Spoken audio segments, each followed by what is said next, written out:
Good morning बच्चों। आज हम क्लास 10th का दूसरा वीडियो लेके आए हैं। चैप्टर नंबर 1 रियल नंबर, जिसे हम हिंदी में कहते हैं वास्तविक संख्या।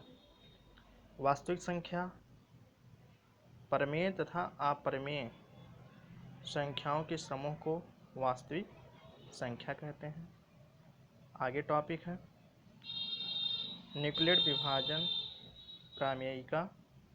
दो धनात्मक पूर्णांक a और b दिए रहने पर ऐसी अद्वितीय पूर्ण संख्याएं q और r विद्यमान है। जैसे आपको बता दिया जाए, दो धनात्मक पूर्णांक मानना है, a है और b। a बड़ा है b से, तो a में भाग दिलाना है b से, तो जो हमारा अद्वितीय पूर्ण संख्या प्राप्त होगी q होगी और शेषफल r प्राप्त होगा। 0 जो होगा वो शेषफल से छोटा एवं बराबर होगा और शेषफल जो होगा वो भाजक से छोटा होगा, यानी कि b से छोटा होगा।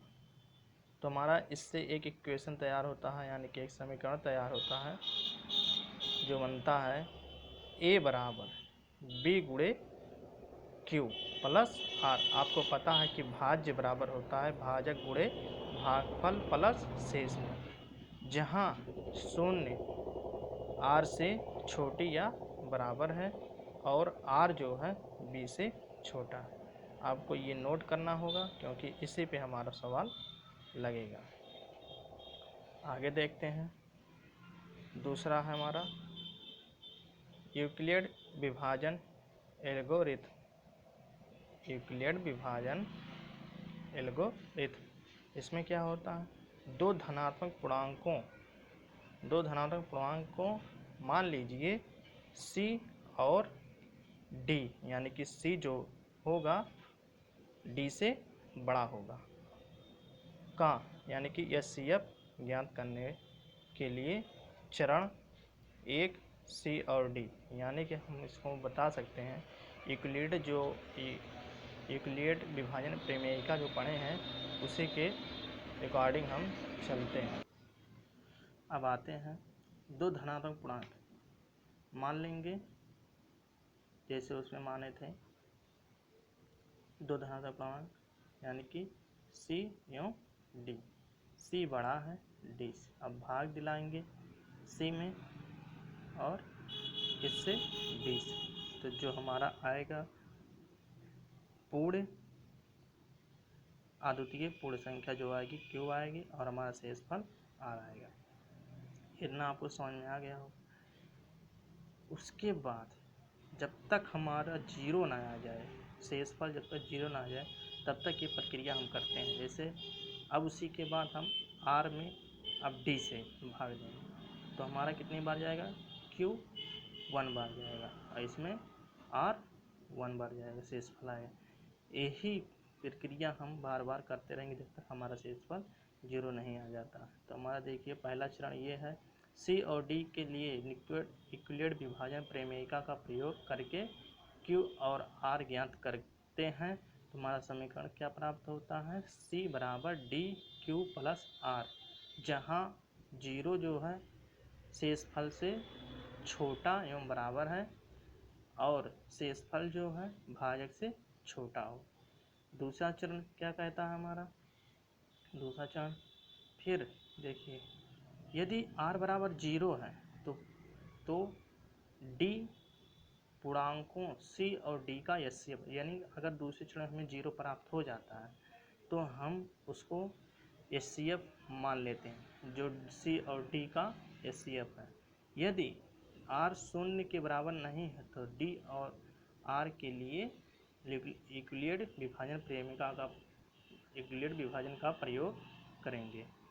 ठीक, तो c बराबर d q1 प्लस r1, तो हमारा जो r होगा 0 से बड़ा होगा या बराबर होगा और r जो होगा d से छोटा होगा।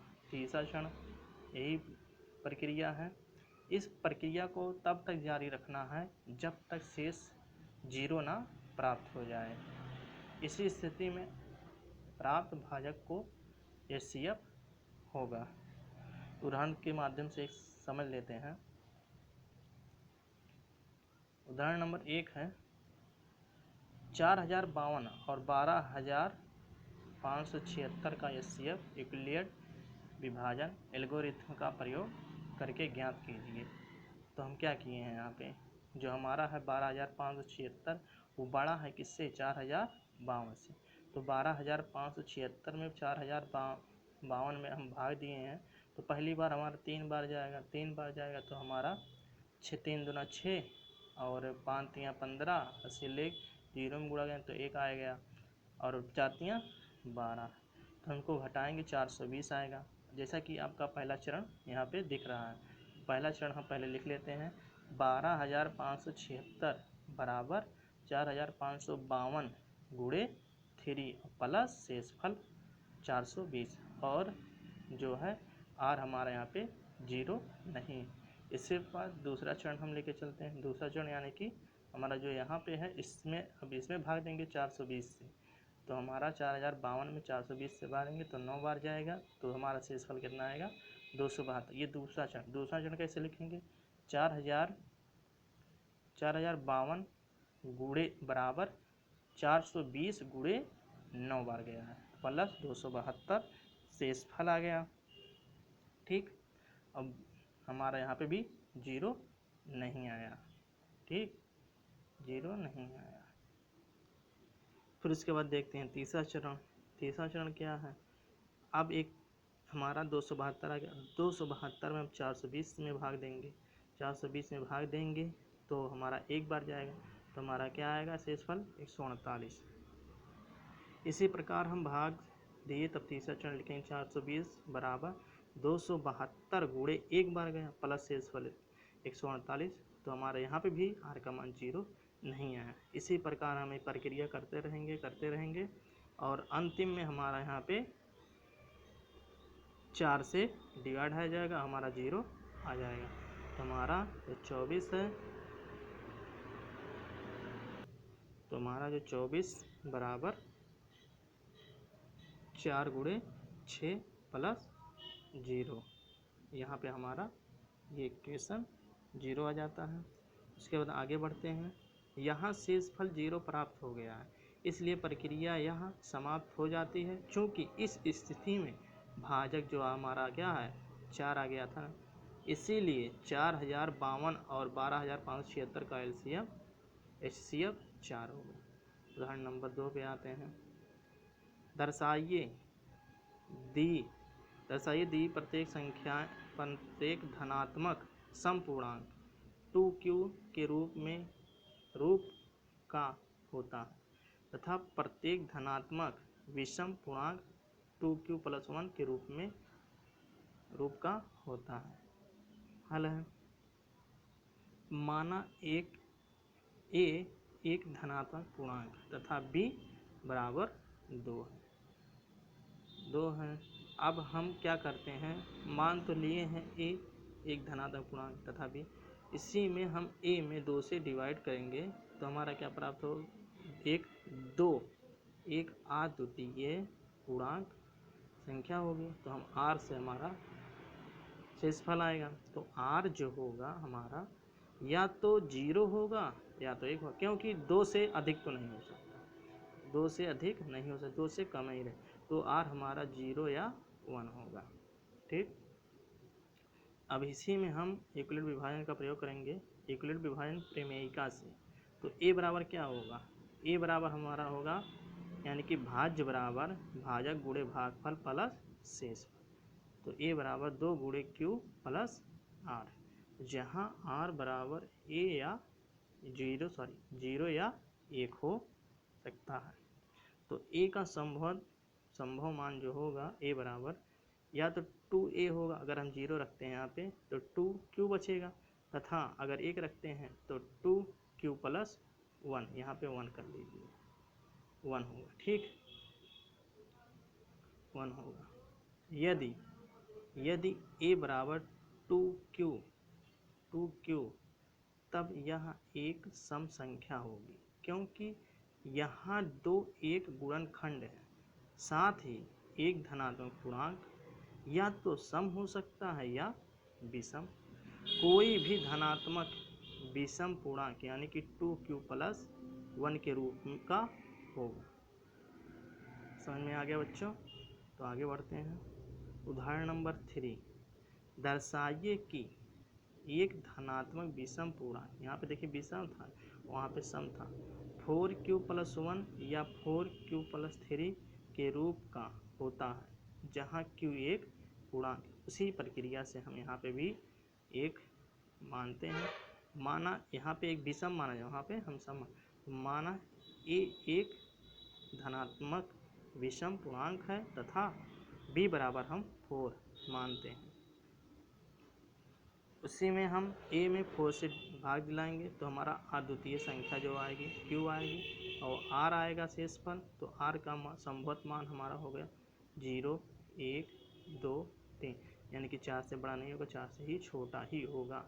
तो हमारा फिर वही प्रक्रिया यूक्लिड विभाजन प्रमेयिका से a बराबर हमें पता है 4a 4q 4 गुणे q + r। ठीक, ये हमारा संभवत मान हो गया। अब a का हमारा संभवत मान यहाँ पे होगा, अगर हम 0 रखते हैं तो हमारा क्या आएगा, 0 रखेंगे तो 4q आएगा, अगर 1 रखते हैं तो 4q + 1 आएगा, 2 रखते हैं 4q + 2 आएगा, 3 रखते हैं तो 4q + 3। a एक विषम पूर्णांक है, जहाँ a हमारा विषम पूर्णांक, तो विषम पूर्णांक ही आना चाहिए। यहाँ q जो 4q है या 4q + 2 के रूप में का नहीं हो सकता, क्योंकि ये सम है, क्योंकि ये 2 लिख सकते हैं ना। इसी प्रकार यहाँ 2 कॉमन करेंगे तो 2q + 1 लिख सकते हैं। तो ये हमारा क्या हो जाएगा, ये हमारा सम हो जाएगा, क्योंकि 2 का गुणज है, इसलिए हम इसको नहीं लिख सकते। ठीक, अब आते हैं आगे। नहीं हो सकता क्योंकि दोनों 2 से भाज्य, कोई भी धनात्मक विषम पूर्णांक 4q + 1 या 4q + 3 के रूप का ही होगा। ठीक, आगे देखते हैं। अब हमारा ये समाप्त हो गया है उदाहरण। अब हम प्रश्नावली 1 पे आते हैं। प्रश्नावली 1 आप ये क्वेश्चन देख लीजिए। पहला क्वेश्चन है, इसका सलूशन क्या होगा। निम्नलिखित संख्याओं का एचसीएफ ज्ञात करने के लिए यूक्लिड विभाजन एल्गोरिथ्म का प्रयोग कीजिए। पहला सवाल है 132 और 225। ठीक, आगे देखते हैं इसका सलूशन। यहाँ पे देखिए, पहला सवाल है 132 और 225 का एचसीएफ निकालना है, वो भी यूक्लिड विभाजन एल्गोरिथ्म से। तो 135 छोटा है 225। ठीक, तो हम 135 यानी कि 225 में 135 से भाग देंगे तो एक बार जाएगा, तो हमारा शेषफल 90 आएगा। पहला चरण हम लिख लेंगे यूक्लिड विभाजन एल्गोरिथ्म से। तो 225 बराबर 135 गुणे 1 और प्लस शेषफल। तो हमारा यहाँ पे r = 0। ठीक, r = 0। फिर उसी प्रकार अब दूसरी बार ले जाएंगे, 90 आ गया शेषफल ना, तो अब इसमें हम इस 135 से भाग दिलाएंगे। 135 में 90 से भाग दिलाएंगे तो एक बार जाएगा, तो हमारा शेषफल क्या आएगा, 45। दूसरा चरण हो जाएगा 135 बराबर 90 गुणे 1 + 45। इसका भी हमारा r का मान 0 आएगा नहीं है। तो इसी प्रकार हम फिर 45 जो शेषफल आएगा हम 90 में भाग दिलाएंगे, तो हमारा से 2 बार जाएगा भागफल, तो हमारा यहाँ पे शेषफल 0 आ गया। तो हमारा क्या आ गया, 90 बराबर 45 गुणे 2 बराबर प्लस 0 बराबर यहाँ पे r का मान भी 0 आ गया। ठीक, अब क्योंकि यहाँ शेषफल 0 है तथा आर तथा जो भाजक है वो 45 होगा, यानी कि SCF 135, 225 का जो SCF होगा वो 45 होगा। अब आपको 2 क्वेश्चन दिया गया होमवर्क करने के लिए, या इसको करके लाइएगा और ग्रुप में भेजिएगा इसका आंसर। ठीक है बच्चों, आगे बढ़ा जाए। समझ में आ गया होगा आप लोगों को। अब यहाँ पे देखते हैं दूसरा क्वेश्चन आप लोग यहाँ पे देखे होंगे। दूसरा क्वेश्चन क्या है, दर्शाइए कि कोई भी धनात्मक विषम पूर्णांक 6q+1 या 6q+3 या 6q+5 के रूप का होता है, जहाँ q कोई पूर्णांक है। ठीक, तो देखिए यहाँ पे हम माना a एक धनात्मक विषम पूर्णांक है, आपको विषम मानना है। ठीक, धनात्मक विषम पूर्णांक है और तथा b बराबर 6। तो a में हम 6 से डिवाइड कराएंगे तो हमारा अद्वितीय संख्या जो प्राप्त होगा q प्राप्त होगा और शेषफल हमारा r आएगा। r का मान मिनिमम कितना हो सकता है, 0, 1, 2, 3, 4, 5, यानी कि 6 से ज़्यादा नहीं हो सकता। तो हम आगे बढ़ते हैं यूक्लिड विभाजन प्रमेयिका से। तो a बराबर जो हो जाएगा 6q+r, जहाँ r का मान 0, 1, 2, 3, 4 दिया गया है। तो a का मान जो संभवत मान होंगे, अगर 0 रखते हैं तो 6q, अगर 1 रखते हैं r का मान तो 6q+1 हो जाएगा, अगर 2 रखते हैं 6q+2 हो जाएगा, 3 रखते हैं तो 6q+3 हो जाएगा, 4 रखते हैं तो 6q+4 हो जाएगा, 5 रखते हैं 6q+5 के रूप में हो सकता है।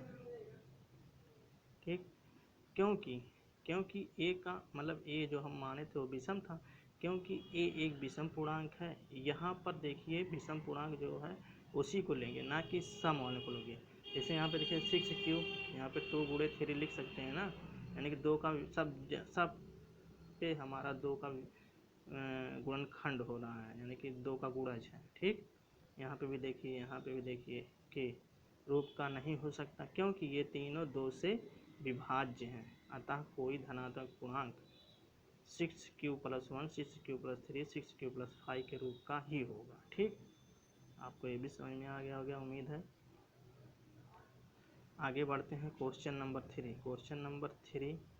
नंबर 3 देखिए, किसी परेड में 616 सदस्यों वाली एक सेना यानी कि आर्मी की टुकड़ी को 32 सदस्यों वाले एक आर्मी बैंड के पीछे मार्च करना है। दोनों समूहों को समान संख्याओं वाले स्तंभों में मार्च करना है। उन स्तंभों की अधिकतम संख्या क्या है जिसमें वे मार्च कर सकते? अधिकतम पूछा तो वही SCF निकालेंगे इसमें एल्गोरिथम का।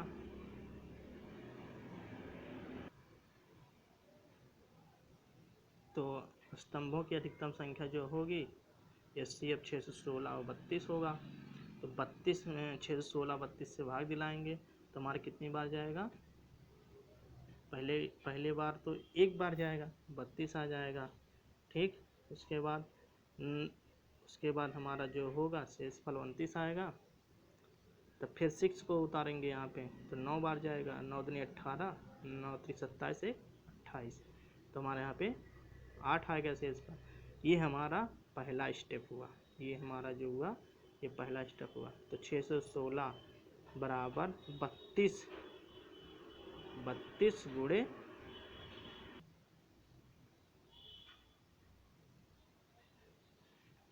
यहाँ पे हमारा पहला स्टेप हो गया 632 616 बराबर 32 गुणे 19 प्लस 8। तो ये हमारा पहला चरण हो गया एल्गोरिथम का। अब आगे देखते हैं, उसी में 8 आया था, अब 32 में भाग दिलाएंगे तो हमारा 8 चौक 32, देखिए आर का मान 0 हो गया। तो 32 बराबर 8 गुणे 4 प्लस 0, यहाँ पे आर का मान 0, क्योंकि यहाँ शेषफल 0 है तथा भाजक 8 है, अतः SCF 8 होगा। तो हमारा स्तंभों की अधिकतम संख्या कितनी हो जाएगी? 8 हो जाएगी। ठीक, आगे बढ़ते हैं बच्चों। Question number 4। क्वेश्चन नंबर 4 है, यूक्लिड विभाजन प्रमेयिका का प्रयोग करके दर्शाइए कि किसी धनात्मक पूर्णांक का वर्ग किसी पूर्णांक m के लिए 3m या 3m + 1 के रूप का होता है। संकेत है, यह मान लीजिए x कोई धनात्मक पूर्णांक है तथा तब यह 3q + 1 या 3q + 2 के रूप में लिखा जा सकता है। इनमें से प्रत्येक का वर्ग कीजिए और दर्शाइए कि इन वर्गों को 3m या 3m + 1 के रूप में लिखा जा सकता है। पहले जैसा तो क्वेश्चन है, लेकिन यहाँ पे बताया गया है किसी धनात्मक पूर्णांक का वर्ग, यानी कि जो मान दिया गया है उन सब का हम वर्ग कर देंगे तो हमारा ये सिद्ध हो जाएगा। चलिए देखते हैं इसका सलूशन क्या होता है। माना a एक धनात्मक पूर्णांक, यदि b = 3, तो हमें यहाँ पे भाग हमारा दिया गया है उस प्रश्नानुसार, तो a हो जाएगा 3b होगा 3q + 1 होगा, यानी कि a का मान जो होगा 3q + 1 3q + 2 के रूप का होगा। केस नंबर 1, यदि a = 3q है, प्रश्नानुसार दोनों को वर्ग करने पर वर्ग करेंगे तो 9q², यानी कि 9 को लिख सकते हैं 3 ब्रैकेट में 3q², जहां हम 3q को m मान लिए, 3q² को हम m माने, तो यहाँ पे 3m बचेगा। ठीक, इसके बाद दूसरा केस है, a = 3q + 1, दोनों को वर्ग करने पर वर्ग किया गया है तो हमारा फार्मूला बन जाता है एक, दोनों का एक फार्मूला। यहाँ पे a + b का फार्मूला बना है, यहाँ पे b रहेगा, आप लोग सही कर लीजिएगा यहाँ पे।